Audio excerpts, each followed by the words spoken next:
बहुत से घर ऐसे हैं जो एक वक्त की रोटी उनको नसीब नहीं होती है। बच्चे बेरोजगार है, ड्रग्ड बन गए यहाँ के बच्चे। एमटेक क्यों हुआ बच्चा रिक्शा चलाने वाला है। आप मेरे साथ आओ, मैं प्रेजेंट दिखाऊंगा। हमें सांस लेने दो। उन माँ बापों की तरह देखो जो बच्चे तरस रहे हैं बच्चों के लिए। आप एक कदम बढ़ो, हम 2 कदम बढ़ेंगे।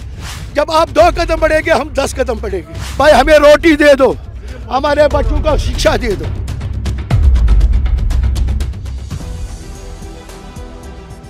नमस्कार, मैं हूं संजय शर्मा। आप देख रहे हैं 4 PM न्यूज़ नेटवर्क। मैं श्रीनगर में हूं। एक सज्जन मिले, मुझे 70 साल की उम्र है। जब मैंने इनसे बातचीत शुरू करी तो मुझे लगा कि शायद मेरी आंखों में आंसू आ जाएंगे। एक 70 साल का व्यक्ति जिसके बच्चे इतने पढ़े लिखे हैं, लेकिन कश्मीर को बड़ी बड़ी बातें करने वाले, कश्मीर के बारे में तरह तरह के ख्याल दिखाने वाले, 370 हटने के बाद कश्मीर को जन्नत बताने वाले लोगों की असलियत क्या है और हकीकत क्या है, ये श्रीनगर में इन सज्जन ने आज मुझे सामने बोल के दिखा दिया।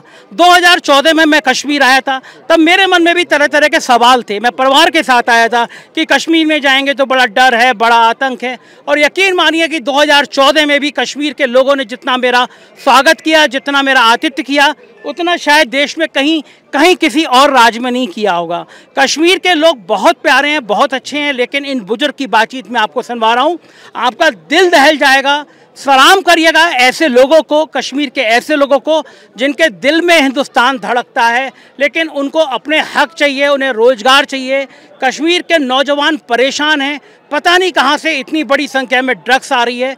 कश्मीर को बचाना बहुत ज़रूरी है। इन सज्जन की बात सुनिए। आपका नाम क्या है? माय नेम इज़ हाजी गुलाम नबी वानी।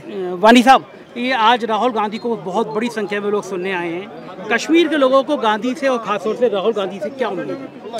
बस एक आशा है हमें सबसे बड़ी जी। पिछले 30 सालों से हमने सिर्फ मुसीबतों झेल ली है। जब से मोदी सरकार आई, उन्होंने बहुत कुछ हमें कहा, हम ये देंगे, वो देंगे, वो करेंगे, ये करेंगे, लेकिन ग्राउंड लेवल पर इन्होंने कुछ नहीं किया। यहाँ मैं वसूख से कहता हूँ और मैं आपको आपके वसादत से आपको साथ लाएंगे। बहुत से घर ऐसे हैं जो एक वक्त की रोटी उनको नसीब नहीं होती है, एक वक्त की रोटी। और मैं यहाँ पर आपकी मीडिया के ज़रिए से मैं आपको वो लोग दिखाऊंगा जिनको घर नहीं है, जो त्रिपाले के नीचे रहते हैं। उनका कौन करेगा? 5 लाख मकान, 10 लाख मकान इन्होंने बोले हम देंगे, वो करेंगे, इंडस्ट्रियाँ देंगे, वो करेंगे। बच्चे बेरोजगार है, ड्रग्ड बन गए यहाँ के बच्चे। सारी सीमाएं सील है, इतनी सिक्योरिटी, ड्रग्स आ कहाँ से रही है? ड्रग्स अगर मतलब ये तो सच बोलना बहुत मुश्किल है। बताइए ना, आपको क्या लगता है कहाँ से आ रही है? इसके पीछे कोई ना कोई है, सरकार है। मैं ये नहीं कहूँगा, मेरी 10 सालों से जब 370 हटाया गया, कहा गया कश्मीर की तस्वीर बदल जाएगी। क्या कोई बदली है 10 साल? बहुत कुछ बदला है, बहुत कुछ बदला। जैसे मैं रुपया 5,000, 10,000, 15,000 रुपया कमाता था महीने को, उससे मैं गया, ये सबसे बड़ी डेवलपमेंट हुई है। अच्छा, हम घास खाने वाले लोग हैं, घास खाने वाले, यानी सब्जियां। हमें 50 रुपया में जो सब्जी मिलती है, आज वो 150 रुपया में मिलती है। ये डेवलपमेंट हो गया। हाँ, इसमें कोई शक नहीं, नेशनल हाईवे बनता है, मुझे क्या करना है उसको? सबसे पहले मुझे बोलो स्मार्ट सिटी तब है जब मैं हूँ, जब मैं नहीं हूँ तो तब स्मार्ट सिटी क्या करेगी? हमें 2 वक्त की रोटी चाहिए, हमें शांति चाहिए, हमें अमन चाहिए, हमें बेरोजगारी का मतलब दौर खत्म होना चाहिए। बच्चे ये चाहे, बच्चों को ये होना चाहिए कि मतलब हम सुबह 8 बजे उठेंगे, हम दफ्तर निकलेंगे, किसी फैक्ट्री में जाएंगे, किसी जगह काम करेंगे। बच्चे को मैं आज बोलता हूँ, अल्लाह पाक की कसम, मुझे 3 लड़के हैं, एमटेक एक है, MBA एक है, ग्रेजुएट एक है, तीनों बच्चे बेकार है। मुझे वो रिक्शा है ना, वो 2 लाख का बैटरी वाला, मजबूर हो गया मेरा एक बच्चा। एमटेक क्यों हुआ बच्चा? रिक्शा चलाने वाला है। आप मेरे साथ आओ, मैं प्रेजेंट दिखाऊंगा। बड़ी मुसीबत की बात है। मैं आपको दिखाऊंगा, इस्लामाबाद में एक लड़का है जो छोला बेचता है, वो भी PhD है, पीएचडी करके ये काम कर रहा है। हाँ, चन्ना बेच रहा है। वो मीडिया ने भी दिखाया है। इतने मुसीबत हमें है, हमें अमन चाहिए। कौन सा अमन? जब एक बच्चे को रोजगार मिलेगा कि उसको क्या करना है? बंदूक को आग देनी है हमें? क्या सारे कश्मीरी लोग दहशतगर्द है? हम लोग दहशतगर्द नहीं है। कुछ वजह के कुछ मामलातों के वजह से कुछ लोग बन गए हैं, इसमें कोई शक नहीं है। यहाँ पर फौज बहुत है, फौज ने अपना काम किया है, उनको करना था। उस वक्त फौज की मजबूरी थी, ठीक है। अब नहीं चाहे हमें घर घर फौज, अब नहीं चाहे, अब तो अमन चाहे हमें सांस लेने दो। मैंने 18 साल, आप यकीन नहीं करेंगे, अगर इंशाल्लाह आप ये मीडिया चलाएंगे तब मैं मानूंगा आपको। ये मेरी बात है, किसी जगह पूरी जगह एक एक शब्द जो आप कह रहे हैं बिना कटे चलेगा, मेरा वादा है। बिल्कुल। 18 साल मैंने कपड़े नहीं निकाले। क्यों? 18 साल क्यों नहीं निकाले? मैं इस वक्त 70 साल का हूँ। क्या आपको लगता है मैं दहशतगर्द बनूंगा? मेरे बच्चे दहशतगर्द बनेंगे? मेरे बच्चे असल शिक्षा करते हैं, अच्छी तालीम हासिल उन्होंने की, क्या वो बनेंगे? किसने जिन्होंने बंदूक उठाया उनको भी, चाहे कौन सी सरकार थी, वो मजबूर किया उन लोगों को। अब अल्लाह ने शांति दी है, अब अमन आ रहा है, आहिस्ता आहिस्ता अमन आ रहा है। लेकिन इस अमन को इस नज़र से मत देखो कि ये कश्मीरी मुसलमान है, ये इस नज़र से मत देखो। आप देखो ये हिंदुस्तानी है। क्या जो यहाँ लड़के बैठे हैं नौजवान है, ये हिंदुस्तानी नहीं है? क्या राहुल जी हिंदुस्तानी नहीं है? क्या हम भारतीय नहीं है? आप मुझे बड़े भाई बनो, मैं आपको छोटा भाई बनूंगा। फिर देखो मुल्क किस तरह चलता है। इस तरह नहीं चलता है कि अगर मेरे बच्चे ने, ठीक है, पथराव के बाद बोलूँगा मैं, कोई शक नहीं है इसमें, बच्चे पथराव करते थे।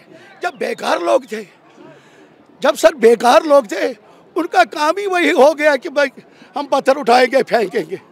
जब काम ही नहीं है, मेरे इस बच्चे को काम दे दो आप, इस जवान को काम दे दो आप देखो ये कहाँ से पत्थर उठाएंगे। अच्छा, अब जो बच्चे अब जेलों में हैं, जितने भी है, मैंने गिन कर नहीं बोलूँगा, जितने भी है उनमें वो देखो जिन्होंने पत्थर मारे। क्या बरतानिया में पत्थरबाजी नहीं होती? अमेरिका में पत्थरबाजी नहीं होती? फ्रांस में पत्थरबाजी नहीं होती? किस मुल्क में पत्थरबाजी नहीं होती? लेकिन खुदारा आपकी मीडिया की वजाहत से मैं बोलता हूँ, उन माँ बापों की तरह देखो जो बच्चे तरस रहे हैं बच्चों के लिए, जिनको हल्का हल्का मामूली मसला है उनको छोड़ो। कुछ आप भी कुछ करो, हम भी कुछ करेंगे। आप एक कदम बढ़ो, हम 2 कदम बढ़ेंगे। जब आप 2 कदम बढ़ेंगे, हम 10 कदम बढ़ेंगे। जब आपका हम पर विश्वास ही नहीं है, सबसे बड़ी बात है विश्वास की। जिस तरह इस वक्त मैं आपके साथ बात कर रहा हूँ, जैसे बड़े भाई और छोटे भाई बोल रहे हैं, क्या ये नहीं बन सकेगा? क्या हमें सिर्फ हिंदू मुस्लिम सिख ईसाई हिंदू मुस्लिम सिख यही करना है? इसी से मुल्क चलेगा? भाई हमें रोटी दे दो, हमारे बच्चों को शिक्षा दे दो, फिर देखो। बिल्कुल ठीक बात है। बहुत बहुत शुक्रिया आपने हमसे बात करने के लिए। आपने सुना, ये दर्द है एक पढ़े लिखे 70 साल के एक बुजुर्ग का, जिनके बच्चे इतने पढ़े हुए हैं, एमटेक हैं, डॉक्टर हैं, लेकिन बेरोजगार हैं, एक रिक्शा चलाने पे मजबूर हो रहे हैं। पीएचडी किया हुआ व्यक्ति चने बेचने पे मजबूर हो रहा है। ये इस्लामाबाद में ये कश्मीर के हालात हैं। जो वादे किए गए थे कि अब 370 हट गई, कभी कश्मीर अब जन्नत बन जाएगा, यहाँ पे उद्योग लग जाएंगे, यहाँ पे रोजगार की बाढ़ आ जाएगी, कुछ नहीं हुआ। कश्मीर और बदतर हुआ, ये यहाँ के लोगों का कहना है। इनके दर्द को सरकार को सुनना चाहिए। बहुत वाजिब बात करी, कोई इतना बड़ा गुनाह नहीं हो गया। जब आप एक सरकार महबूबा जी के साथ मिलकर चला रहे थे, उस समय भी आपने पत्थर फेंकने वालों को छोड़ा था। एक बार अगर आज जेल में बंद हैं, उन नौजवानों के साथ हैं, तो आके बात करिए, वो नौजवान है, वो देश के बंदे हैं, ठीक है, गलती हुई, आपने पकड़ के अलग अलग जेलों में भेजा, लेकिन कई बार संवाद से बहुत सारी चीज़ें सुलझती हैं। कश्मीर को एक नए सिरे से समझना होगा, कश्मीर के लिए एक सार्थक पहल करनी होगी। अगर आप कश्मीर को सुधारना चाहते हैं, कश्मीर को इस देश के साथ मजबूती से रखना चाहते हैं, यकीन मानिए जितना उत्तर प्रदेश, जितना बिहार, मध्य प्रदेश, गुजरात के लोगों के लिए अगर देश के प्रति जुनून है, आत्मसमर्पण है, उससे कम कश्मीर के लोगों के लिए भी नहीं है। कश्मीर भी इस देश के लोगों को अपना ही मानता है, अपना भाई मानता है, लेकिन बात दोनों तरफ से बराबर की होनी चाहिए, ये यहाँ के लोगों का कहना है। मुझको यकीन है ये बातचीत पसंद आई होगी, अपनी राय से जरूर अवगत कराइएगा। और एक बात, अक्सर तौर मतलब प्रधानमंत्री साहब हमें बोलता है मैंने 2 लाख, 4 लाख, 5 लाख टूरिस्ट भेजे हैं। क्या 2 महीने टूरिस्ट भेजने से हमारा रोजी रोटी चलेगा? परमानेंट काम चाहिए हमें, परमानेंट। यहाँ के ड्राइवर लोग, शिकारे वाले लोग, हाउस बोट वाले लोग, होटल वाले लोग, उनको ये उम्मीद होती है चलो अब टूरिस्ट आ गए, आते, मैं नहीं बोलता नहीं आते, हाँ सिर्फ 2 महीने, 10 महीने हम हाथ बांध कर बैठते हैं। परमानेंट ये होना चाहिए। ये मीडिया की वसादत से मैं बोलना चाहता हूँ सरकार को कि ये काम करो जो 12 महीने हमें रोजी मिलेगी।